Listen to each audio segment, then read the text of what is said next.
श्रीगुरुभ्यो नमः। हरि ओम। नारायणं निखिलपूर्णगुणैकदेहं सर्वज्ञमच्युतमपेतसमस्तदोषं प्राणस्य सर्वचिदचित्परमेश्वरस्य साक्षादधीश्वरमीयां शरणं रमेशं ಸರಿ. ನೋಡ್ರಿ ಏನಾಯ್ತು, ಅಥ ಅಧ್ಯಾತ್ಮಂ ಅಂತ ಪ್ರಾರಂಭವಾಗಲಿರುತ್ತದೆ. 241ನೇ ಪುಟ ಅಲ್ಲಿ ಅಥ ಅಧ್ಯಾತ್ಮಂ ಅಂತ ಪ್ರಾರಂಭ ಆಗಬೇಕು. ಈಗ ಬೆಳಗ್ಗೆ ಅಕ್ಷರದಲ್ಲಿ ಪರಮಾತ್ಮನ ಅನುಸಂಧಾನ ಹೇಗೆ ಅಂತ ಒಂದು ಪ್ರಕರಣ ಆಗಿತ್ತು. ಬೆಳಗಿನ ಪಾಠದಲ್ಲಿ 3 ಜನ ಋಷಿಗಳು, ಮಾಂಡೂಕೇಯರು, ಮಾಕ್ಷವ್ಯರು, ಆಗಸ್ತ್ಯರು ಅನ್ನುವ 3 ಜನ ಋಷಿಗಳು, ಅವರು ಮೂವರು ಏಕತ್ರ ಮಿಲಿತರಾಗಿ ಅಕ್ಷರಾಂತರ್ಗತವಾದ ಭಗವದ್ರೂಪಗಳ ಚಿಂತನೆಯನ್ನು ಮಾಡಬೇಕು. ಆ ಭಗವದ್ರೂಪಗಳ ಸಂಬಂಧ, ವ್ಯಾಪ್ತಿ ಎಲ್ಲೆಲ್ಲಿಯವರೆಗೆ ಹರಡಿದೆ ಅದನ್ನು ಚಿಂತನೆ ಮಾಡಬೇಕು ಅಂತ ಮಾಡ್ತಾ ಇದ್ದ ಒಂದು ಪ್ರಸಂಗವನ್ನು ಹೇಳಿದರು. ಅಥ ಅಧ್ಯಾತ್ಮಂ. ಈಗ ಅಧ್ಯಾತ್ಮ ದೇಹದಲ್ಲಿ ಆ ಅಕ್ಷರಗಳ ರೂಪಗಳು ಮತ್ತು ಇಂದ್ರಿಯಗಳು ಏನು ಸಂಬಂಧವುಳ್ಳದ್ದಾಗಿವೆ. ಪೂರ್ವವರ್ಣವನ್ನು ಇಲ್ಲಿ ನಾವು ಉಚ್ಚಾರಣೆ ಮಾಡಿದಾಗ ಮತ್ತು ಉತ್ತರವರ್ಣವನ್ನು ಉಚ್ಚಾರಣೆ ಮಾಡಿದಾಗ ಮಧ್ಯದಲ್ಲಿರುವಂತಹ ಸಂಧಿ, ಈ ಮೂರೂ ಕೂಡ ನಮ್ಮ ದೇಹದಲ್ಲಿ ಯಾವ ಇಂದ್ರಿಯಕ್ಕೆ ಅಥವಾ ದೇಹದ ಯಾವ ಭಾಗಕ್ಕೆ ಸಂಬಂಧ ಬರ್ತದ, ಇದು ಒಂದು ಉಪಾಸನೆಯ ಮುಖ ಮಾಡೋಣ ಅಂತ ಹೊರಟರು. ಇಲ್ಲಿ ವಾಕ್ ಪೂರ್ವ ರೂಪಂ ಮನ ಉತ್ತರ ರೂಪಂ ಪ್ರಾಣ ಸಂಹಿತಾ ಇತಿ ಶೂರವೀರೋ ಮಾಂಡೂಕೇಯ ಅಥ ಹಾಸ್ಯ ಪುತ್ರ ಆಹ ಜ್ಯೇಷ್ಠ ಮನಃಪೂರ್ವ ರೂಪಂ ವಾಗುತ್ತರ ರೂಪಂ ಅಂತಂದ. ಈಗ ಶೂರವೀರ ಮಾಂಡೂಕೇಯರು ಅಂತೊಬ್ರು, ಪ್ರಾಯಶಃ ಬೆಳಗ್ಗೆ ಹೇಳಿದ್ನಲ್ಲ, ಅದು ಮಗನ ಹೆಸರು ಶೂರವೀರ ಮಾಂಡೂಕೇಯ ಅಂತ ಅನ್ಕೊಂಡಿದ್ದೆ. ಅವರ ಹೆಸರೇ. ಬೆಳಿಗ್ಗೆ ಯಾರು ಕೂತಿದ್ದಾರೋ, ನಾನು ಬೆಳಿಗ್ಗೆ ಹಂಗೆ ಹೇಳಿರ್ಬೇಕು ಅಂತ ಅನಿಸ್ತದೆ, ಶೂರವೀರ ಮಾಂಡೂಕೇಯರು ಅಂತ ಮಗ ಅಂತ ಅಲ್ಲ, ಅವರಿಗೇನೆ ಶೂರವೀರ ಮಾಂಡೂಕೇಯರು ಅಂತ ಹೆಸರು. ಅವ್ರ ಮಗನ ಹೆಸರು ಹೇಳಂಗಿಲ್ಲ ಅಷ್ಟೇ, ಜ್ಯೇಷ್ಠ ಪುತ್ರ ಅಂತ ಇಷ್ಟ ಅಂದಾರ. ಮಾಂಡೂಕೇಯರು ಪೂರ್ಣ ಹೆಸರು, ಇನ್ನೊಂದು ಹೆಸರು ಪೂರ್ಣ ಹೆಸರು ಶೂರವೀರ ಮಾಂಡೂಕೇಯರು ಅಂತ. ಅದಷ್ಟೇ, ಬೇರೆ ಇಲ್ಲ. ಶೂರವೀರ ಮಾಂಡೂಕೇಯರು ಅಂತ ಅವರ ಹೆಸರೇ. ಮಾಂಡೂಕೇಯರದ್ದ ಹೆಸರೇ ಶೂರವೀರ, ಮಗ ಅಲ್ಲ, ಅಪ್ಪನೇ. ನನಗೆ ಬೆಳಗ್ಗೆ ಹಂಗ ಅನಿಸ್ತು, ತಳ ಯಾಕೆಂದ್ರೆ ಜ್ಯೇಷ್ಠ ಪುತ್ರ ಅಂತ ಹಿಂಗಿತ್ತು ಅಂತ. ಅಲ್ಲ, ಇವ್ರದೇ ವಿಷಯ ಅದು. ಅದಕ್ಕೆ ಅವ್ರ ಹೆಸರು ಶೂರವೀರ ಮಾಂಡೂಕೇಯ ಅಂತ. ಯಾಕೆ ಶೂರವೀರ ಮಾಂಡೂಕೇಯರವರು ಶೂರಿದ್ರು ವೀರಿದ್ರು ಅಂತ ಅರ್ಥ, ಅದಕ್ಕೆ ಅಷ್ಟ ಮತ್ತೇನಿಲ್ಲ.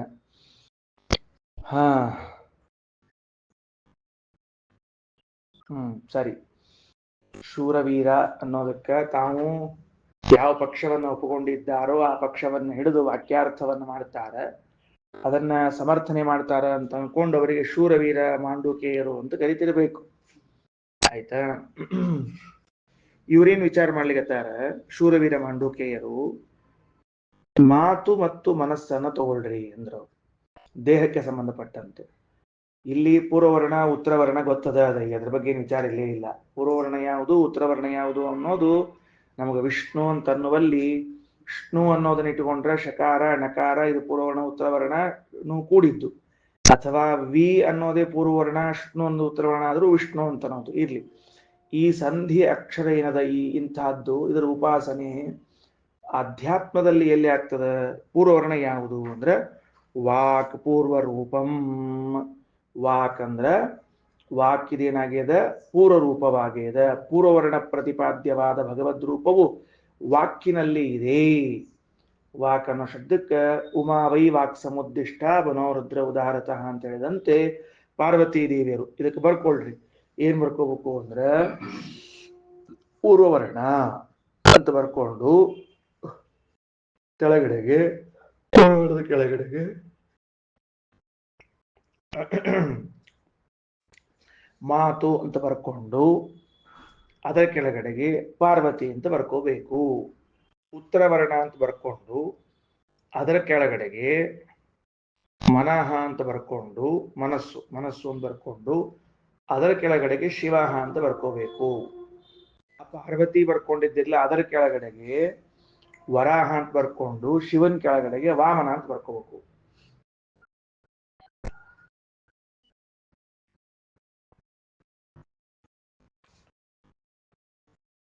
ಇನ್ನ ಮಧ್ಯದ ಅಕ್ಷರ ನಡುವು ಬರ್ಕೊಂಡ್ಬಿಡಿ, ಎರಡಕ್ಕೂ ನಡುವ ಮಧ್ಯದಲ್ಲಿ ಏನು ಸಂಧಿ ಅಂತ ಬರ್ಕೊಂಡು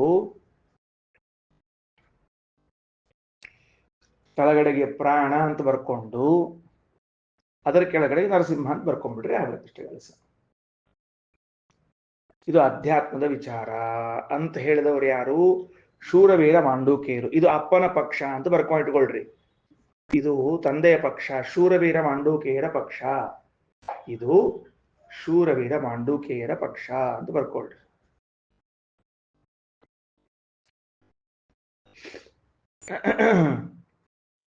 ಹಂಗಾರ ಈಗ ಅವ್ರು ಶೂರವೀರ ಮಾಂಡೂಕೇಯರ್ ಏನಂತಾರ ನೋಡಪ್ಪ, ಮಗ ಅವರು ಕೂತ್ಕೊಂಡು ಮಾತಾಡ್ಲಿಕತ್ತಾರ. ಮಗನ ಮುಂದೆ ಹೇಳಿಕತ್ತಾರ, ನೋಡಪ್ಪ ನಾನಂತರೂ ಅಧ್ಯಾತ್ಮದಲ್ಲಿ ವರ್ಣಗಳ ಪೂರ್ವೋತ್ತರಗಳ ಬಗ್ಗೆ ಹೀಗೆ ಅಭ್ಯಾಸ ಮಾಡ್ತಾ ಇದ್ದೀನಿ, ಹಿಂಗ ಅನುಸಂಧಾನ ಮಾಡ್ಲಿಕತ್ತೀನಿ ನಾನು. ಏನಂತ ಪೂರ್ವವರ್ಣ ಅಂತ ಅನ್ನೋದೇನದ ಅದು ವಾಕ್. ಆ ವಾಕ್ ಇಲ್ಲೇನು ನಾವು ಪೂರ್ವವರ್ಣವನ್ನು ಉಚ್ಚಾರಣೆ ಮಾಡ್ತೀವಿ, ಇದರ ಪರಿಣಾಮ ನೇರವಾಗಿ ಎಲ್ಲಿ ಹೋಗ್ತದ? ಅದು ಮಾತಿನ ಮೇಲೆ ಹೋಗ್ತದ. ಪೂರ್ವವರ್ಣ ವಾಕ್. ಅದರ ಆದ ಮೇಲೆ ಉತ್ತರ ವರ್ಣದ ಪರಿಣಾಮ ಎಲ್ಲಿ ಹೋಗ್ತದ ಅಂದ್ರ ಮನಸ್ಸಿನ ಮೇಲೆ ಹೋಗ್ತದ. ಈ ವಾಕ್ ಅನ್ನೋ ಶಬ್ದಕ್ಕೆ ಪಾರ್ವತೀ ದೇವಿ ವಾಗೀಂದ್ರಿಯಕ್ಕೆ ಅಭಿಮಾನಿ, ಮಾತಿಗೆ ಅಭಿಮಾನಿಯಾಗಿದ್ದಾಳೆ. ಮನಃ ಅನ್ನೋ ಶಬ್ದಕ್ಕೆ ಮನಸ್ಸಿಗೆ ಅಭಿಮಾನಿಗಳು ರುದ್ರದೇವರಾಗಿದ್ದಾರಾದ್ರಿಂದ ಉತ್ತರ ವರ್ಣ ಅಲ್ಲಿ ಹೋಗ್ತದ. ಪ್ರಾಣ ಅಂದ್ರೆ ನಾವೇನು ಶ್ವಾಸೋಚ್ಛ್ವಾಸವನ್ನ ಮಾಡ್ತಿರ್ತೀವಿ, ಇದು ಪ್ರಾಣ. ಈ ಪ್ರಾಣ ಇದು ಸಂಧಿ, ನಾವೇನು ಇಲ್ಲಿ ಅಕ್ಷರ ಸಂಧಿ ಆಗಿರ್ತದ, ಇದ್ರ ಪರಿಣಾಮ ಎಲ್ಲಿ ಆಗಿರ್ತದ? ಶ್ವಾಸೋಚ್ಛ್ವಾಸದ ಮೇಲೆ ಆಗ್ತದ. ಅದಕ್ಕೆ ಯಾರಪ್ಪ ಅಂತಂದ್ರೆ ಪ್ರಾಣ, ಅದೇನು ಉಸಿರಾಟ ಮಾಡುವ ಪ್ರಾಣ ಇದ್ದಾರೆ ಅವರು. ಆಮೇಲೆ ಅದರಲ್ಲಿ ಇದ್ದವರು ಭಗವದ್ ರೂಪ ಯಾವುದು ಅಂತ ಕೇಳಿದ್ರೆ ನರಸಿಂಹದೇವರು ಬರ್ಕೊಂಡಿದ್ದೀವಿ ನಾವು, ನರಸಿಂಹದೇವರು ಅಂತ ಹೇಳಿ. ಆಮೇಲೆ ಪೂರ್ವವರ್ಣದಲ್ಲಿ ವರಾಹ, ಸಂಧಿಯಲ್ಲಿ ನರಸಿಂಹ, ಆಮೇಲೆ ಉತ್ತರ ವರ್ಣದಲ್ಲಿ ವಾಮನ. ಈ ತರಹದ ಅಭ್ಯಾಸವನ್ನ ಮಾಡ್ತೇನೆ ಅಂತಂದ್ರು. ಅಭ್ಯಾಸವನ್ನ ಮಾಡ್ತೀನಿ, ಇದು ಸರಿಯಾದ ಉಪಾಸನಾ ಕ್ರಮ ಅಂತಂದ್ರೆ ಮಗ ಅಂತಾರ, ಅಥ ಹಾಸ್ಯ ಪುತ್ರ ಆಹ ಜ್ಯೇಷ್ಠ. ಅವನಂತಾರ, ಜ್ಯೇಷ್ಠ ಪುತ್ರ ಅಂತಾರ, ಅಲ್ಲ ಮನಃಪೂರ್ವ ರೂಪಂ ವಾಗುತ್ತರ ರೂಪಂ. ಅಪ್ಪ ಸ್ವಲ್ಪ ವ್ಯತ್ಯಾಸ ಆಯಿತು. ಏನು? ಪೂರ್ವವರ್ಣವೇ ಮನಸ್ಸು, ಉತ್ತರ ವರ್ಣವೇ ಮತ್ತೆ ಮಾತು ಅಂದ್ರು. ಇದಕ್ಕೆ ಅಪೋಸಿಟ್ ಅವ್ರು ಪೂರ್ಣ. ಅದನ್ನ ಬರ್ಕೊಂಡಿಟ್ಕೊಳ್ರಿ. ಏನ್ ಬರ್ಕೋಬೇಕು? ಪುತ್ರನ ಪಕ್ಷ ಅಂತ ಬರ್ಕೊಂಡು, ಪುತ್ರನ ಅಭಿಪ್ರಾಯ ಅಂತ ಬರ್ಕೊಂಡು, ಬರೀ ಉಳಿದೇನ್ ಬೇಡ, ಅವಿಷ್ಟೇ ಬರ್ಕೊಂಡ್ರೆ ಸಾಕು ನಮಗೀಗ. ಪುತ್ರನ ಅಭಿಪ್ರಾಯ, ಮನಸ್ಸು ಪೂರ್ವವರ್ಣ, ಮಾತು ಉತ್ತರವರ್ಣ. ದೇವತೆಗಳು ಹಂಗೆ ಇರ್ತಾರೆ, ಏನು ವ್ಯತ್ಯಾಸ ಆಗುದಿಲ್ಲ. ಒಬ್ಬರು ವ್ಯತ್ಯಾಸ ಆಗ್ತಾರೆ ಹೇಳೋಣ ಅಂತಾನೆ. ಸರಿನಾ? ಬರ್ಕೊಂಡ್ರೆ ಅಪೋಸಿಟ್ ಆತ. ಈಗ ಮನಸ್ಸು ಉತ್ತರವರ್ಣ, ಮಾತು.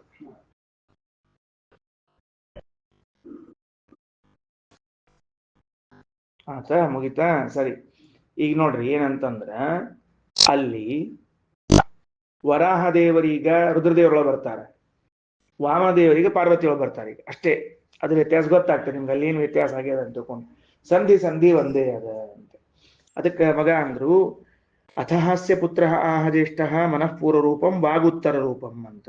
ಹೌದು, ಮತ್ತೆ ಏನು ದೇವತೆಗಳ ಹಿಂದೆ ಮುಂದೆ ಆದ್ರೂ ಏನಾಗಬೇಕಾಗಿ? ಅದಕ್ಕೇನು ಬಹಳ ವ್ಯತ್ಯಾಸ ಇಲ್ಲ, ಏನಿಲ್ಲ. ದೇವತೆಗಳೇ ಬದಲಾಗ್ಲಿಲ್ಲಲ್ಲ ಪುಣ್ಯಕ್ಕ. ಪೂರ್ವದಲ್ಲಿ ಇದ್ದವ್ರು ಉತ್ತರಕ್ಕ, ಉತ್ತರದಲ್ಲಿ ಇದ್ದವ್ರು ಪೂರ್ವಕ್ಕದ. ಮನಸ್ಸಿಗೆ ರುದ್ರದೇವ್ರು ಹಂಗ ಕೂತಾರ, ಮಾತಿಗೆ ಪಾರ್ವತಿ ಹಂಗ ಕೂತಾಳ.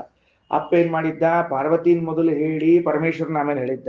ಮಗ ಏನ್ ಮಾಡಿದ್ರು? ಪರಮೇಶ್ವರನ ಮೊದಲು ಹೇಳಿ ಆಮೇಲೆ ಪಾರ್ವತಿಯನ್ನು ಹೇಳಿರ್ತಾರ ಹೊರತಾಗಿ ಏನ್ ಬಹಳ ವ್ಯತ್ಯಾಸ ಆಗಿಲ್ಲ. ಹಿಂದಕ್ಕೆ ಅವರು ಮೊದಲನೇದವ್ರು ತಂದೆ ಏನ್ ವಿಚಾರ ಮಾಡ್ಲಿಕ್ಕತ್ತಿದ್ರು ಅಂದ್ರೆ ಪಾರ್ವತಿ ಪತಿ ಹಿಂಗ್ ಇಟ್ಕೊಂಡಿದ್ರಿ ಅವರು. ಅದ್ ಹೆಂಗ್ ಇಟ್ಕೊಂಡಿದ್ರು ಅಂದ್ರೆ ವಾಕ್ ಮತ್ತು ಮನಃ ಅಂದ್ರೆ ಪಾರ್ವತಿ ಪತಿ ಹಿಂಗ್ ಇಟ್ಕೊಂಡ್ಬಿಟ್ಟಿದ್ರು. ಪಾರ್ವತಿ ಮೊದಲಿಗೆ, ಪತಿ ಆಮೇಲೆ ಬರ್ತಾರ ಅಂತ. ನೀವೇನ್ ಮಾಡಿದ? ಮಗ ಏನ್ ಮಾಡಿದ? ಅಲ್ಲಪ್ಪ, ಉಲ್ಟಾ ಹೇಳಬೇಕು. ಯಾಕಂದ್ರೆ ಮೊದಲಿರೋದು ರುದ್ರದೇವರು, ಆಮೇಲೆ ಬರೋದು ಪಾರ್ವತಿ ದೇವಿ ಅಂತ. ಅದೇನು ಹಂಗ್ಯಾಕಾತು ಅಂತ ಕೇಳಿದ್ರೆ ಅವ್ರ ಲೆಕ್ಕ ಇಟ್ಕೊಂಡದ್ದು ಪಾರ್ವತಿ ಪತಿ ಅನ್ನೋ ದೃಷ್ಟಿಯಲ್ಲಿ ಪಾರ್ವತಿ ಮೊದಲಾಗಿ ಪತಿ ಆಮೇಲೆ ಬಂದಿದ್ರು. ವಾಸ್ತವದಲ್ಲಿ ಏನು ಅಂತ ಕೇಳಿದ್ರೆ ಮನಸ್ಸು ಮೊದಲು ಆಮೇಲೆ ಮಾತು.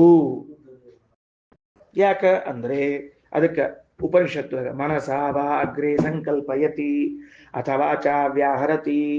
ಮೊದಲು ಮನಸ್ಸೊಳಗೆ ನಾವೆಲ್ಲ ಸಂಕಲ್ಪ ಮಾಡ್ಕೋತೀವಿ, ಆಮೇಲೆ ಮಾತಾಡ್ತೀವಿ ಹೊರತಾಗಿ ಮೊದಲು ಮಾತನಾಡಿ ಆಮೇಲೆ ಮನಸ್ಸು ಅಂತಿಲ್ಲ. ಅದಕ್ಕೆ ಅಪ್ಪನ ಪಕ್ಷಕ್ಕಿಂತ ಮಗನ ಪಕ್ಷವೇ ಪ್ರಬಲ. ಅವರೇ ಮೊದಲು ಮೊದಲು ಮಾತಪ್ಪ, ಮಾತಿಲ್ಲ ಅಂದ್ರೆ ಹೆಂಗ್ ಮಾಡಿ ವಾಕ್ಯಾರ್ಥ ಮಾಡ್ಲಿಕ್ಕೆ ಬರ್ತದ, ಏನ್ ಚಿಂತನೆ ಮಾಡ್ಲಿಕ್ಕೆ ಬರ್ತದ ನಮಗ. ಅದಕ್ಕೆ ಮಾತು ಮೊದಲು ಆಮೇಲೆ ಮನಸ್ಸು ಅಂತ ಹಿಂಗಾಡಿದ್ರು ಅವರು. ಅದಕ್ಕೆ ಅಪ್ಪ ಮಗ ಅಂತಾನೆ, ಅಪ್ಪ ಮಾತು ಮೊದಲು ಆಗಂಗಿಲ್ಲ, ಮನಸ್ಸು ಮೊದಲು ಆಗ್ತದೆ. ಯಾಕೆ ಮನಸ್ಸೊಳಗೆ ಮೊದಲು ಸಂಕಲ್ಪ ಮಾಡ್ತೀವಿ, ಆಮೇಲೆ ಮುಂದೆ ವ್ಯವಹಾರ ಮಾಡ್ತೀವಿ ನಾವು. ಮುಂದಿನ ಪೇಜ್ ಇವರಿ 242. ತಸ್ಮಾನ್ ಮನ ಇವ ಪೂರ್ವ ರೂಪಂ. ಅದರಿಂದ ಮನಸ್ಸೇ ಪೂರ್ವ ರೂಪ ಆಗ್ಯದ. ವಾಗ್ ಉತ್ತರ ರೂಪಂ, ವಾಕ್ ಉತ್ತರ ರೂಪವಾಗ್ಯದ. ಪ್ರಾಣಸ್ತ್ವೇವ ಸಂಹಿತ, ಪ್ರಾಣನೇ ಸಂಧಿ. ಸಮಾನಮೇನಯೋ ಅತ್ರ ಪಿತುಶ್ಚ ಪುತ್ರಶ್ಯ. ಪಿತಾ ಪುತ್ರರಲ್ಲಿ ಇಬ್ಬರಲ್ಲೂ ಕೂಡ ಈ ವಿಷಯ ಸಮಾನವೇ ಆಯ್ತಲ್ಲ ಅಂತ ಹೇಳ್ಬಿಟ್ರು. ಯಾಕ ಅಭಿಮಾನಿ ದೇವತೆಗಳೇನು ವ್ಯತ್ಯಾಸ ಆಗಿಲ್ಲ, ಅದು ಹಿಂದೆ ಮುಂದೆ ಆಗ್ಯಾರ. ಮೊದ್ಲೇ ಎಲ್ಲಿಗೆ ಇವ್ರು ಕೂತ್ಕೊಂಡ್ರು, ಎರಡನೇ ಎಲ್ಲಿಗೆ ಅವ್ರು ಕೂತ್ಕೊಂಡ್ರು, ಎರಡನೇ ಎಲ್ಲಿಗೆ ಅವ್ರು ಕೂತ್ಕೊಂಡ್ರು, ಮೊದ್ಲೇ ಎಲ್ಲಿಗೆ ಇವ್ರು ಕೂತ್ಕೊಂಡ್ರು ಅಂದ್ರೆ ಏನಾಗಬೇಕಾಗಿದೆ, ಬಹಳ ವ್ಯತ್ಯಾಸ ಆಗಂಗಿಲ್ಲ, ಇರ್ಲಿ ಬಿಡ್ರಿ ಅಂತ ಅಂದ್ರ ಸ್ಥಳ ಬದಲಾವಣೆ ಆದಂತಾತು ಅಂದ್ರ ಇಲ್ಲ. ಆಚಾರ ಅಂತಾರ ಏನು, ಅತ್ರ ಪ್ರಾಣಾಖ್ಯಸ್ಯ ಪ್ರಾಣೇ ಸ್ಥಿತಸ್ಯ ವಿಷ್ಣೋ ಸಂಹಿತಾ ನಾಮತ್ವೇ ಪಿತಾಪುತ್ರಯೋ ಸಾಮ್ಯಮೇವ. ಪ್ರಾಣ ಹೆಸರಿನ ಪ್ರಾಣನಲ್ಲಿ ಇದ್ದ ವಿಷ್ಣು ಇವ ಸಂಹಿತ ಅಂದ್ರೆ ಸಂಧಿ ಕಾರ್ಯದಲ್ಲಿ ಇದ್ದಾನ ಅಂದ್ರೆ ಅವೆರಡೂ ಪಿತಾಪುತ್ರಯೋ ಸಾಮ್ಯಮೇವ, ಇಬ್ಬರ ಪಕ್ಷದಲ್ಲೂ ಇದು ಸಮಾದ. ಅನ್ಯತ್ರತು ಪುತ್ರ ಪಕ್ಷ ಏವ ಬಲೀಯಾನ್. ವಿಚಾರ ಮಾಡಿ ನೋಡಿದ್ರೆ ಪುತ್ರ ಪಕ್ಷವೇ ಬಲೀಯಾನ್. ಯಾಕೆ ಯುಕ್ತಿಮತ್ವಾತ್, ಯುಕ್ತಿ ಅದ ಅಲ್ಲಿ. ಅಷ್ಟೇ ಅಲ್ಲ, ಸೂತ್ರದ ವೇದವ್ಯಾಸರು ಒಂದು ಸೂತ್ರ ಬರೆದಾರ. ಏನ್ ಸೂತ್ರ ಬರೆದಾರ ಅಂದ್ರೆ ಓಂ ತತ್ಪ್ರಾಕ್ಷತೇಶ್ಚ ಓಂ ಅನ್ನುವಂತಹ ಸೂತ್ರ 4ನೇ ಅಧ್ಯಾಯದ 2ನೇ ಪಾದದಲ್ಲಿ ಬರ್ತದೆ. ಯಾರಲ್ಲಿ ಲಯ ಹೊಂತಾರ ಅಂತ ಹೇಳೋ ಕಾಲಕ್ಕೆ ವಾಗಭಿಮಾನಿಗಳಾದ ಉಮಾದೇವಿಯರು ಮನೋಭಿಮಾನಿಗಳಾದ ರುದ್ರದೇವರಲ್ಲೇ ಲಯ ಹೊಂತಾರ ಅಂತದ. ಅಂದಮೇಲೆ ಕ್ರಮ ಹೆಂಗಾಗಬೇಕು ಅಂದ್ರೆ ಮನೋಭಿಮಾನಿಗಳು ದೊಡ್ಡವರಾದ್ರ ಮತ್ತೆ, ಯಾಕಂದ್ರೆ ಲಯ ಹೊಂದವ್ರವರು ಅಂದಮೇಲೆ ಮೊದಲು ಅವ್ರನ್ನ ಹೇಳಬೇಕು, ಆಮೇಲೆ ಇವ್ರನ್ನ ಹೇಳಬೇಕು. ತತ್ಪ್ರಾಕ್ಷತೇಶ್ಚ ಅನ್ನೋ ಸೂತ್ರದಲ್ಲಿ ಅಂದ್ರೆ ಸೂತ್ರಕಾರರ ನಿರ್ಧಾರ ಅವ್ರು ಇದನ್ನೇ ತಗೊಂಡಾರ, ಬೇರೆ ಏನಿಲ್ಲ. ಇದೇ ಶ್ರುತಿಯನ್ನೇ ತಗೊಂಡ್ರಲ್ಲ, ಇತರೆ ಶ್ರುತಿಯನ್ನು ತಗೊಂಡು ವ್ಯವಹಾರ ಮಾಡ್ತಾರ. ಸರಿನಾ? ಆಯ್ತು. ತಸ್ಮಾನ್ ಮನೆಯವ ಪೂರ್ವ ರೂಪಂ ವಾಗುತ್ತರ ರೂಪಂ ಪ್ರಾಣಸ್ತ್ವೇವ ಸಂಹಿತ ಇತಿ ಸಮಾನಮೇನಯೋರತ್ರ ಪಿತುಶ್ಚ ಪುತ್ರಸ್ಯ ಚ. ಅತ್ರ ಪ್ರಾಣಾಖ್ಯಸ್ಯ ಪ್ರಾಣೇ ಸ್ಥಿತಸ್ಯ ವಿಷ್ಣೋಃ ಸಂಹಿತಾ ನಾಮತ್ತೇ ಸಂಹಿತಾ ನಾಮತ್ವೇ. ಭಗವಂತನಿಗೆ ಸಂಹಿತಾ ನಾಮ ಇರ್ಲಿಕ್ಕೆ ಇದು ಪಿತಾಪುತ್ರರಿಗೆ ಸಾಮ್ಯ ಅದ, ಅಂದ್ರೆ ಅಲ್ಲೇ ಇದ್ದಾರಂತ ಒಪ್ಕೊಂಡಾರ. ಅನ್ಯತ್ರತು ಬೇರೆ ವಿಷಯದಲ್ಲಿ ಪುತ್ರ ಪಕ್ಷ ಬಲೀಯಾನ್ ಯುಕ್ತಿಮತ್ವಾತ್, ಮಗನ ಪಕ್ಷವೇ ಶ್ರೇಷ್ಠ. ಯಾಕ? ಯುಕ್ತಿ ಇದ್ದುದರಿಂದ. ಏನ್ ಯುಕ್ತಿ? ಮೊದಲು ಮನಸ್ಸಿನಲ್ಲಿ ಸಂಕಲ್ಪ ಮಾಡ್ತೇವೆ, ಅನಂತರದಲ್ಲಿ ಮಾತನಾಡ್ತೀವಿ.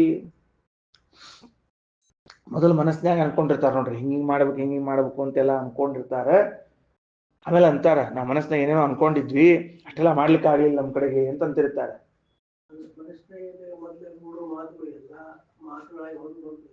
ಬರುದಿಲ್ಲ ಅನ್ಸಿಲ್ಲ, 100% ಬರುದಿಲ್ಲ.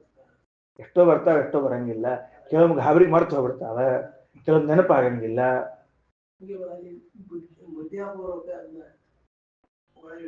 ಅದು ಅವ್ರದ್ದು ಯೋಗ್ಯತಾ, ತಪಸ್ಸು ಅವ್ರದ್ದು. ನಾವು ಈ ಒಟ್ಟಾರೆ ಬರುದಿಲ್ಲ ಅಷ್ಟ.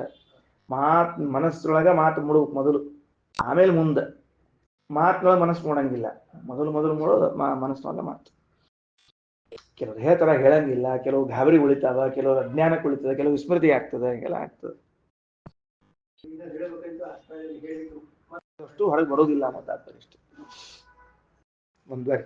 ಅದಕ್ಕೆ ಇನ್ನು ಕೊನೆಗೆ ಸ ಯೇಷೋ ಅಶ್ವರಥ.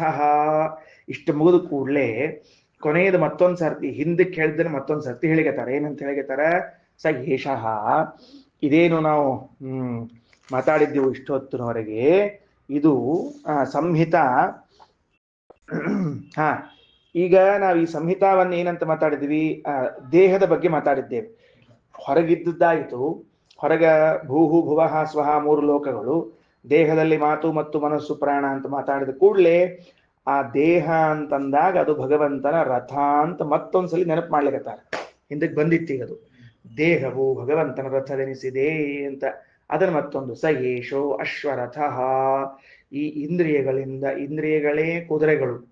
ಈ ಇಂದ್ರಿಯಗಳೆಂಬ ಕುದುರೆಗಳಿಂದ ಕೂಡಿರುವ ರಥ ಯಾವುದು ಅಂತಂದ್ರ ಇದು ಮನಸ್ಸು. ಈ ದೇಹ ಏನಾಗಿದೆ, ಈ ದೇಹವನ್ನ 10 ಅಥವಾ ಪಂಚ ಜ್ಞಾನೇಂದ್ರಿಯಗಳಿಂದ ಕೂಡಿರುವಂತಹ ರಥ ಅಂತ ತಿಳ್ಕೊಳ್ರಿ.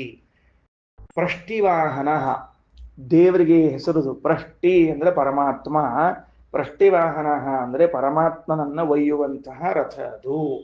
ಬರೆದಿಟ್ಕೊಂಡಿದ್ರೆ ಪ್ರಷ್ಟಿವಾಹನ ಅನ್ನೋ ಶಬ್ದಕ್ಕೆ ಅರ್ಥ ಗೊತ್ತಾಗಲಿಲ್ಲ. ಪ್ರಷ್ಟಿ ಅಂದ್ರೆ ಪರಮಾತ್ಮ. ಆ ಪರಮಾತ್ಮ ಅವನ ವಾಹನ, ಅವನನ್ನು ಕರ್ಕೊಂಡು ಹೋಗ್ತದೆ ಇದು ದೇಹ. ಅಮಯಂಥವ ಅಂತ ಕೇಳಿದ್ರೆ ಮನೋವಾಕ್ ಪ್ರಾಣ ಸಂಹತಃ, ಮನಸ್ಸಿಗೂ ಮಾತಿಗೂ ಪ್ರಾಣಕ್ಕೂ ಸಂಬಂಧಪಟ್ಟವನು. ಹೇಳಿದಲ್ಲ ಈಗ, ಮನಸ್ಸಿನಲ್ಲಿರ್ತಕ್ಕಂತಹ ರೂಪ, ಮಾತಿನಲ್ಲಿರುವ ರೂಪ, ಪ್ರಾಣದಲ್ಲಿದ್ದ ರೂಪ ಅಂತ ಹೇಳ್ಬಿಟ್ಟಿವು. 3 ರೂಪಗಳು, ವರಾಹ, ವಾಮನ, ನರಸಿಂಹ. ಹಿಂಗ 3 ರೂಪಗಳಿಗೆ ಸಂಬಂಧಪಟ್ಟವನು ಪರಮಾತ್ಮ.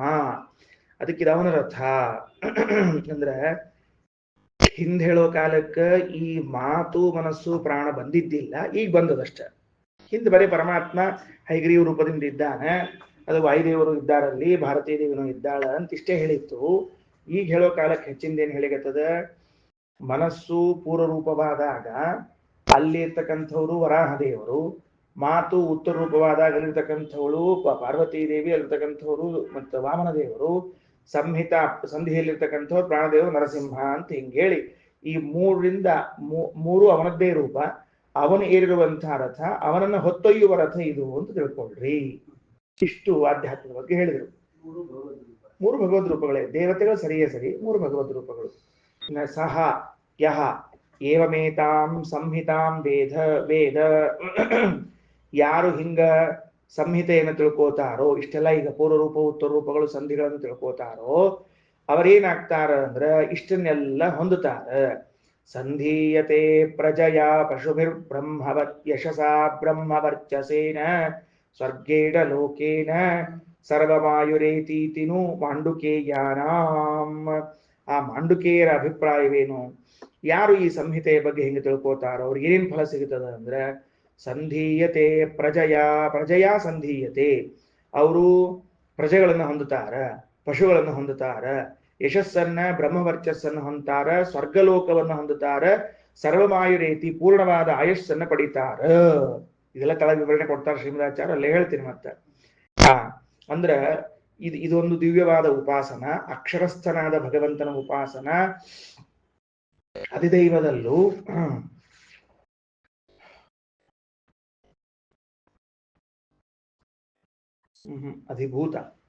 ಅಧಿಭೂತದಲ್ಲೂ ಹಾಗೂ ಅಧ್ಯಾತ್ಮದಲ್ಲೂ ಇರುವಂತಹ, ಹೌದು ಸರಿ. ಹೀಗೆ ಅಧಿಭೂತದಲ್ಲೂ ಹಾಗೂ ಅಧ್ಯಾತ್ಮದಲ್ಲಿರುವಂತಹ ವರ್ಣ ಸಂಹಿತಾ ಪೂರ್ವ ಉತ್ತರ ಸಂಹಿತಾ ರೂಪಗಳ ಭಗವಂತನ ಚಿಂತನೆಯನ್ನ ಮಾಡ್ತಾರೋ ಅವರಿಗೆ ಆ ದಿವ್ಯವಾದ ಫಲ ಸಿಗುತ್ತದೆ. ಏನು ಅಂತ ಕೇಳಿದ್ರೆ, ಅವರಿಗೆ ಪ್ರಜೆಗಳಾಗ್ತಾರೆ, ಪಶುಗಳಾಗ್ತಾರೆ, ಯಶಸ್ಸಾಗ್ತದೆ, ಬ್ರಹ್ಮವರ್ಚಸ್ಸಾಗ್ತದೆ, ಸ್ವರ್ಗಲೋಕ ಆಗ್ತದೆ, ಪೂರ್ಣವಾದ ಆಯಸ್ಸನ್ನ ಪಡಿತಾರ ಅಂತದಲ್ಲಿ. ಏನ್ ಹಿಂಗಂದ್ರ ಅಂತ ನೋಡಂತ ಕೆಳಗೆ ಭಾಷ್ಯ ತಗೊಳ್ರಿ. ಮನೋವಾಕ್ ಪ್ರಾಣನಾಮಾಸೋ ಮನ ಆದಿಷು ಸಂಸ್ಥಿತಃ ವಿಷ್ಣು ತಸ್ಯ ರಥೋ ದೇಹಃ ಇಂದ್ರಿಯಾಶ್ವ ಪ್ರಕೀರ್ತಿತಃ. ಮನಸ್ಸು ಮಾತು ಪ್ರಾಣ ಅಂತ ದೇವರ ಹೆಸರು. ಎಲ್ಲಿದ್ದಾನ? ಮನ ಆದಿಷು ಸಂಸ್ಥಿತ, ಮನಸ್ಸು ಮಾತು ಪ್ರಾಣದಲ್ಲಿ ಇದ್ದಾನ ವಿಷ್ಣು. ತಸ್ಯ ರಥಃ ದೇಹಃ, ಈ ದೇಹ ಯಾರದ್ದು ಅಂದ್ರೆ ಅವನ ರಥ ಇದು. ದೇಹ ಯಾರ ರಥ ಇದು? ಅವನ ರಥ. ಇಂದ್ರಿಯಾಶ್ವ ಪ್ರಕೀರ್ತಿತ, ಈ ಇಂದ್ರಿಯಗಳೇ ಕುದುರೆಗಳಾಗ್ಯಾವ ಅದಕ್ಕ. ಮತ್ತ ಪೃಷ್ಟಿ ಸ ಪೃಚ್ಛನೀಯತ್ವಾತ್ ಪರಮಾತ್ಮ ಜನಾರ್ದನ. ಅದು ಪೃಷ್ಟಿವಾಹನ ಅಂತದ ಅಲ್ಲ. ಯಾಕಪ್ಪ ಪೃಷ್ಟಿವಾಹನ ಅಂದ್ರೆ, ಪೃಷ್ಟಿ ಅಂದ್ರೆ ಪರಮಾತ್ಮ, ಯಾಕ ಅಂದ್ರೆ ಪೃಚ್ಛನೀಯತ್ವಾತ್, ಪ್ರತಿಯೊಬ್ಬ ಜಿಜ್ಞಾಸು ಕೂಡ ಪರಮಾತ್ಮ ಯಾರು, ಹೆಂಗಿದ್ದಾನ ಅಂತ ಪ್ರಶ್ನೆ ಮಾಡ್ತಿರ್ತಾರೆ. ದೇವರ ಬಗ್ಗೆ ಪ್ರತಿಯೊಬ್ಬರಿಗೂ ಪ್ರಶ್ನೆ ಅದ, ನಾಸ್ತಿಕರಿಗೂ ಪ್ರಶ್ನೆ ಅದ, ಆಸ್ತಿಕರಿಗೂ ಪ್ರಶ್ನೆ ಅದ. ಹಿಂಗಾಗಿ ಎಲ್ಲರ ಪ್ರಶ್ನೆಗೆ ವಿಷಯನಾದದ್ದರಿಂದ ಪರಮಾತ್ಮ ಪೃಷ್ಟಿ, ಅವನನ್ನು ಕರ್ಕೊಂಡು ಹೋಗೋದ ವಾಹನ ಆದ್ರಿಂದ ಪೃಷ್ಟಿ ವಾಹನ ಅಂತ ಹೆಸರು. ವಕ್ತೃತ್ವಾಚ್ಚೈವ ವಾಂಗ್ನಾಮ ಮನೋಮಂತ್ರತ್ವ ಹೇತುತಃ. ಅದಕ್ಕೆ ಅವಂಗ ವಾಕು ಮತ್ತು ಮನಃ ಅಂತ ಯಾಕೆ ಕರೀತಾರ ಅಂದ್ರೆ, ವಕ್ತೃತ್ವಾತ್ ಭಾರಿ ವಕ್ತ, ಮಾತಾಡ್ಲಿಕ್ಕೆ ಪ್ರಾರಂಭ ಮಾಡ್ತಾನೆ ದೇವರು ಅಂದ್ರೆ ಮುಗಿಸೋದೇ ಇಲ್ಲ. ಇನ್ನ ಮಂತ್ರತ್ವ ಹೇತುತಃ ಜ್ಞಾನ ಸ್ವರೂಪನಾಗಿದ್ದಾನಾದ್ದರಿಂದ ದೇವರಿಗೆ ಮನಃ ಅಂತ ಕರೀತಾರೆ.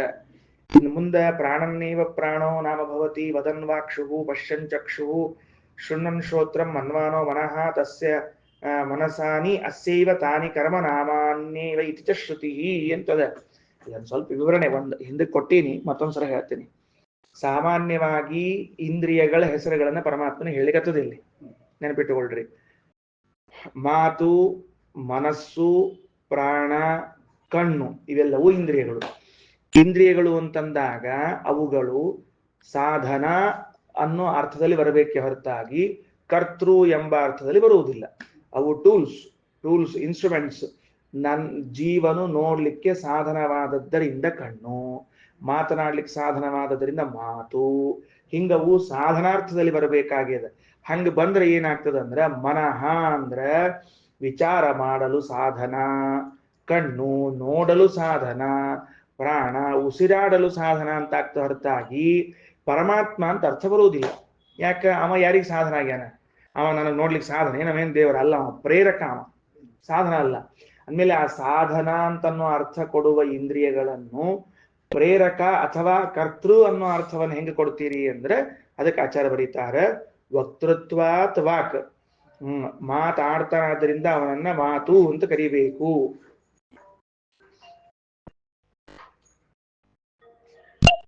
ವಕ್ತೃತ್ವಾತ್ ವಾಕ್, ಅದರಿಂದ ಮಾತನಾಡುವುದಲ್ಲ, ಅವನೇ ಮಾತನ್ನಾಡ್ತಾನ.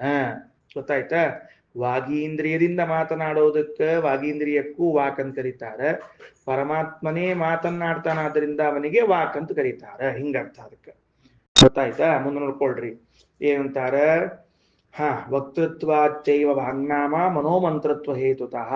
ಭಗವಂತನಿಗೆ ಮನಃ ಅಂತ ಹೆಸರು. ಯಾಕೆ ಮನಃ ಅಂದ್ರ ಇವನು ವಿಚಾರ ಮಾಡ್ಲಿಕ್ಕೆ ಸಾಧನ ಆದದ್ದಲ್ಲ, ಇವನು ಜ್ಞಾನ ಸ್ವರೂಪನಾದದ್ದರಿಂದ. ಮನಃ ಅಂದ್ರೆ ಜ್ಞಾನ ಸ್ವರೂಪ. ಆಮೇಲೆ ಪ್ರಾಣನ್ನೇವ ಪ್ರಾಣನಾಮೋ ಪ್ರಾಣೋ ನಾಮ ಭವತಿ. ಇವ ಎಲ್ಲರಿಗೂ ಚೇಷ್ಟೆಯನ್ನು ಉಂಟು ಮಾಡ್ತಾನಾದ್ರಿಂದ ಇವನಿಗೆ ಪ್ರಾಣ ಅಂತ ಹೆಸರು. ಅದನ್ನೇ ಬಿಡಿಸ್ತಾರ. ವದನ್ ವಾಕ್ ಪಶ್ಯನ್ ಚಕ್ಷುಹು, ನೋಡ್ತಾನಾದ್ರಿಂದ ಕಣ್ಣು, ನೋಡ್ಲಿಕ್ಕೆ ಸಾಧನ ಕಣ್ಣಲ್ಲ, ಇವನೇ ನೋಡ್ತಾನಾದ್ರಿಂದ ಕಣ್ಣು. ಶೃಣ್ವನ್ ಶ್ರೋತ್ರಂ, ಕೇಳಲಿಕ್ಕೆ ಸಾಧನ ಅಲ್ಲ ಕಿವಿ, ಇವನೇ ಕೇಳ್ತಾನಾದ್ರಿಂದ ಅವನಿಗೆ ಶ್ರೋತ್ರ ಅಂತ ಕರೀತಾರ. ಇನ್ನ ಮನ್ವಾನೋ ಮನಃ ಮನಸ ಮನ್ವಾನಃ ಮನಃ ತಾನಿ ಅಸ್ಯೈವ ತಾನಿ ಕರ್ಮನಾಮಾನಿ, ಇವನಿಗೆ ಆ ಎಲ್ಲ ಕರ್ಮಗಳ ಹೆಸರು, ಮಾಡುವ ಕೆಲಸಗಳ ಹೆಸರು ಐತಿ. ಇನ್ನ ಸ್ವರ್ಗಲೋಕ ಅಂತಂದ್ರೆ ಮುಕ್ತಿರೇವ ಸ್ವರ್ಗಲೋಕ. ಇಲ್ಲಿ ಇಂಥ ದಿವ್ಯವಾದ ಉಪಾಸನೆ ಮಾಡಿ ಭಗವಂತನ ರೂಪಗಳೆಲ್ಲ ಚಿಂತನೆಯನ್ನು ಮಾಡಿ ಮತ್ ಸ್ವರ್ಗಕ್ಕೆ ಹೋದ ಅಂತಂದ್ರೆ ಬಹಳ ಕಡಿಮೆ ಆಗ್ತದ. ₹1,00,000 ಕೊಟ್ಟು 1 ಕಿಲೋ ಅಕ್ಕಿ ತಗೊಂಡ ಅಂತ ಹೇಳ್ದಂಗೆ ಆಗ್ತದೆ ಅಷ್ಟೇ ಕೆಲಸ. ಹಂಗಲ್ಲ, ಹಂಗ ತಗೋಬಾರ್ದು. ಅದಕ್ಕೆ ಹೇಳಿದ್ರು ಮುಕ್ತಿರೇವ ಸ್ವರ್ಗಲೋಕ. ಹಿಂದೆ ಹೇಳ್ಬಿಟ್ಟಿವಿ ಅದನ್ನ, ಮುಕ್ತಿ ಯಾಕೆ ಸ್ವರ್ಗಲೋಕ ಆಗ್ತದಂತ. ಯಾಕ ಅಸ್ಮಿನ್ ಅಮುಷ್ಮಿನ್ ಸ್ವರ್ಗೇ ಲೋಕೆ ಸರ್ವಾನ್ ಕಾಮಾನ್ ಆಪ್ತ್ವಾ ಇತಿ ಪ್ರಸ್ತುತತ್ವಾತ್. ಆ ಲೋಕದಲ್ಲಿ ಎಲ್ಲಾ ಕಾಮನೆಗಳನ್ನ ಹೊಂದುತ್ತಾನ ಅಂತದ. ಸ್ವರ್ಗದಲ್ಲಿ ಎಲ್ಲಾ ಕಾಮನೆಗಳನ್ನ ಹೊಂದಲಿಕ್ಕೆ ಸಾಧ್ಯ ಆಗಂಗಿಲ್ಲ. ಇನ್ನ ಮುಕ್ತಃ ಪ್ರಕೃಷ್ಟ ಜ್ಞಾನೈಶ್ಚ ವೇದೈರ್ವಿಷ್ಣುತ್ಥ ತೇಜಸಾ ನಿತ್ಯಾಯುಷಾ ಚ ಯುಕ್ತ ಸ್ಯಾತ್ ಸಂಹಿತಾ ರೂಪವಿದ್ಧರೇಹೇ. ಸಂಹಿತಾ ರೂಪವಿತ್ ಹರೇಹೇ. ಆ ಸಂಹಿತಾ ಭಗವಂತನ ಸಂಹಿತಾ ರೂಪವನ್ನು ತಿಳಿದವನಿಗೆ ಮುಕ್ತನಾದವನು ಅವ ಮುಕ್ತನಾಗ್ತಾನ. ಏನಾಗ್ತಾನ ಅಂದ್ರೆ ಪ್ರಕೃಷ್ಟ ಜ್ಞಾನೈಹಿ.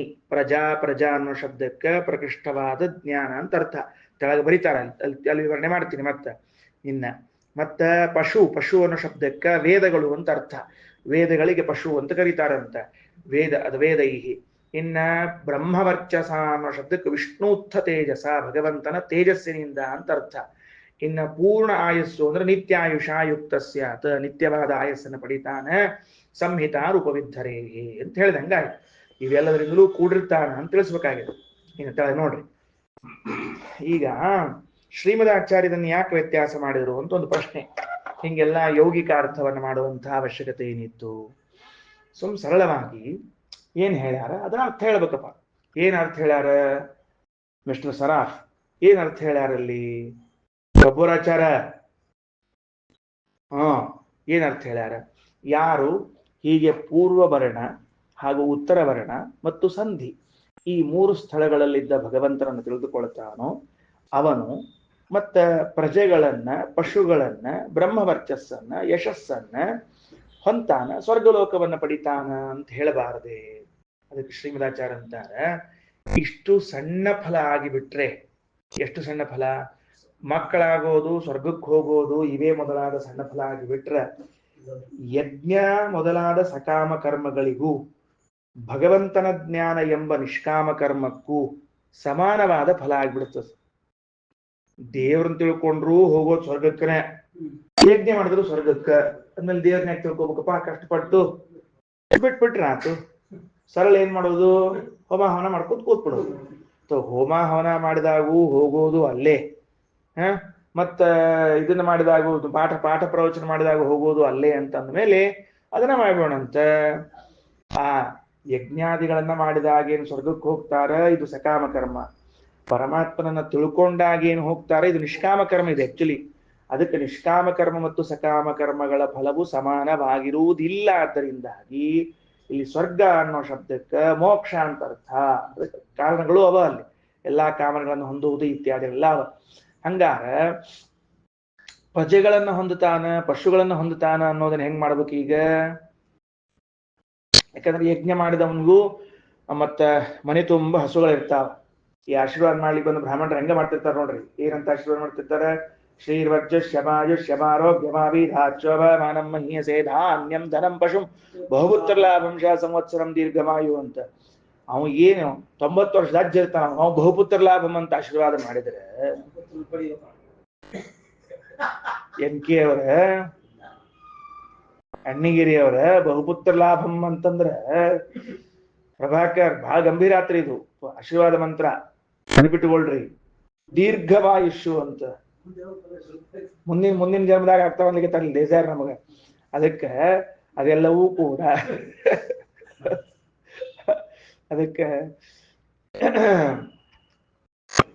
ಅದಕ್ಕೆ ಯೌಗಿಕ ಅರ್ಥವನ್ನ ಮಾಡೋಣ ಅಂತ ಹೇಳಿದ ಆಚಾರ್ಯ. ಏನು? ಪ್ರಕೃಷ್ಟತ್ವೇನ ಜನನಾತ್ ಪ್ರಜೇತಿ ಜ್ಞಾನಂ. ಪ್ರಜಾ ಅಂತನ್ನೋ ಶಬ್ದಕ್ಕೆ ಜ್ಞಾನ ಅಂತ ಅರ್ಥ. ಅವನಿಗೆ ಜ್ಞಾನ ಸಿಗುತ್ತದ. ಯಾರು ಹಿಂಗ ಸಂಧಿ ಅಕ್ಷರಗಳ ವಿಚಾರ ಸಂಹಿತೋಪಾಸನೆಯನ್ನು ಮಾಡ್ತಾನೋ ಅವನಿಗೆ ಒಳ್ಳೆ ಜ್ಞಾನ ಬರ್ತದ ಅನ್ಬೇಕಂತ. ಯಾಕ ಅಲ್ರಿ? ಪ್ರಜಾ ಅನ್ನೋ ಶಬ್ದಕ್ಕೂ ಜ್ಞಾನ ಅನ್ನೋ ಶಬ್ದಕ್ಕೂ ಸಂಬಂಧ ಏನದ ಅಂದ್ರೆ, ಜ ಅದು ಪ್ರಜ್ಞಾ ಅನ್ನೋ ಅಲ್ಲಿ, ಜನನ ಅದು ಜ್ಞ ಶಬ್ದದ ಅರ್ಥ. ಅಂದ್ರೆ ಪ್ರಕಷ್ಟ. ನಿನ್ನನ್ನ ಈಗ ಜ್ಞಾನ ಇರೋಕ್ಕಿಂತ ಮೊದಲೇನಿದ್ದಿ, ಜ್ಞಾನ ಬಂದ ಮೇಲೆ ಏನಾಗ್ತಿ ನೀನು ಅಂದ್ರೆ ವ್ಯಕ್ತಿ ಬದಲಾಗ್ತಾನ್ರಿ. ಜ್ಞಾನ ಬಂದ ಮೇಲೆ ಅವನಿಗೆ ಹೊಸ ಹುಟ್ಟು ಬರ್ತದ. ಅವನಿಗೆ ಯಾರಿಗೆ ಬರ್ತದ? ವ್ಯಕ್ತಿಗೆ. ತಿಳಿಯೋಕ್ಕಿಂತ ಮೊದಲು ನಾನು ದಡ್ಡ ಹೆಡ್ಡ ಮಡ್ಡ ಎಡ್ಡ ಎಬ್ಬಂಕ ಇದ್ದೆ. ತಿಳಿದಾದ ಮೇಲೆ ಜ್ಞಾನಿ ಪಂಡಿತ ಅಂತ ಕರ್ಸೋಕೆ ಶುರು ಮಾಡಿದೆ. ಅಂದ್ಮೇಲೆ ನನಗೆ ಮತ್ತೊಂದು ಹುಟ್ಟು ಕೊಟ್ಟದ್ದು ಯಾವುದು ಅಂದ್ರೆ ಜ್ಞಾನ. ಅದಕ್ಕೆ ಪ್ರಕೃಷ್ಟ ಜನನ ಪ್ರದವಾದದ್ರಿಂದ ಪ್ರಜಾ ಅಂತಂದ್ರೆ ಜ್ಞಾನ ಅಂತ ಅರ್ಥ ಮಾಡ್ತಾ ಇದ್ದಾರೆ. ಜ್ಞಾನ ಅನ್ನೋದು ನಮಗೊಂದು ಹೊಸ ಜನ್ಮವನ್ನ ಕೊಡ್ತದ ಅಂತ ಹೇಳಿಕತ್ತಾರ ನೋಡ್ರಿ. ನಿತ್ಯ ಹೊಸದಾಗಿ ಹುಡ್ತಿರ್ತೀವಂತ. ಎಷ್ಟು ಜ್ಞಾನ ಬರ್ತಾ ಅಷ್ಟು ಹೊಸಬ್ರಾಕೋತ ಹೋಗ್ತಿರ್ತೀವಿ ನಾವು. ಹಳಬರಾಗಂಗಿಲ್ಲ. ಮತ್ತೆ ಇನ್ನ ಪಶು ಅಂದ್ರೆ ವೇದಗಳಂತ. ಯಾಕ ಅಂದ್ರೆ ಪ ಮತ್ತು ಶ ಎರಡು ತಗೊಂಡ್ಬಿಡ್ರಿ. ಪ ಮತ್ತು ಶ ಅಂದ್ರೆ ಶ ಅಂದ್ರೆ ಸುಖ, ಶಂ ಅನ್ನೋ ಶಬ್ದ ಬರ್ಕೊಂಡಿಟ್ಕೊಳ್ರಿ. ಪಾಂತಿ ಶಂ ಸಾಧನಶ್ಚೇತಿ. ಪ ಅನ್ನೋ ಶಬ್ದಕ್ಕೆ ಬರ್ಕೊಂಡು ತಳಗೆ ಯಾರೋ ಮಾರ್ಕ್ ಹಾಕೊಂಡು ರಕ್ಷಿಸು, ಶ ಅಂತ ಬರ್ಕೊಂಡು ರಕ್ಷಣಾ ಮಾಡ್ಕೊಂಡು ಸುಖ ಸಾಧನ ಅಂತ ಬರ್ಕೊಂಡ್ಬಿಡ್ರಿ. ಪಶು.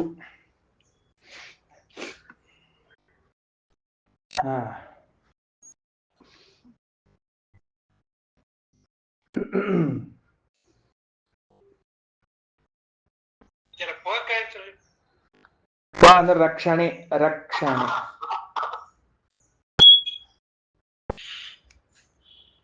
ಪ ಅಂದ್ರೆ ರಕ್ಷಣ, ಶ ಅಂದ್ರೆ ಸುಖ ಸಾಧನ. ನೋಡ್ರಿ ಆಕ್ಚುಲಿ ಏನದ ಅಂದ್ರೆ ಲಕ್ಷಣ ಮಾಡಿರ್ತಾರೆ ಶ್ರೀಮದಾಚಾರ್ಯಲ್ಲಿ. ಪ ಅಂದ್ರ ಪಾತಿ ಇತಿ ಅಥವಾ ಪಾಂತಿ ಇತಿ ಪಾಹ ಅಂತ ಹೇಳಿ ಬರ್ತದೆ, ಸಮಸ್ಯೆ ಇಲ್ಲ. ಶ ಅನ್ನೋ ಶಬ್ದಕ್ಕೆ ಸುಖ ಅಂತ ಅರ್ಥದ, ಸುಖ ಸಾಧನ ಅಂತ ಇಲ್ಲ. ಆದ್ರೆ ಆಚಾರ್ಯರು ಸುಖ ಶಬ್ದಕ್ಕೆ ಸುಖ ಸಾಧನ ಎಂಬ ಅರ್ಥದ ಲಕ್ಷಣ ಮಾಡ್ತೀವಿ ನಾವು. ಗೊತ್ತಾಯ್ತಿಲ್ಲೋ?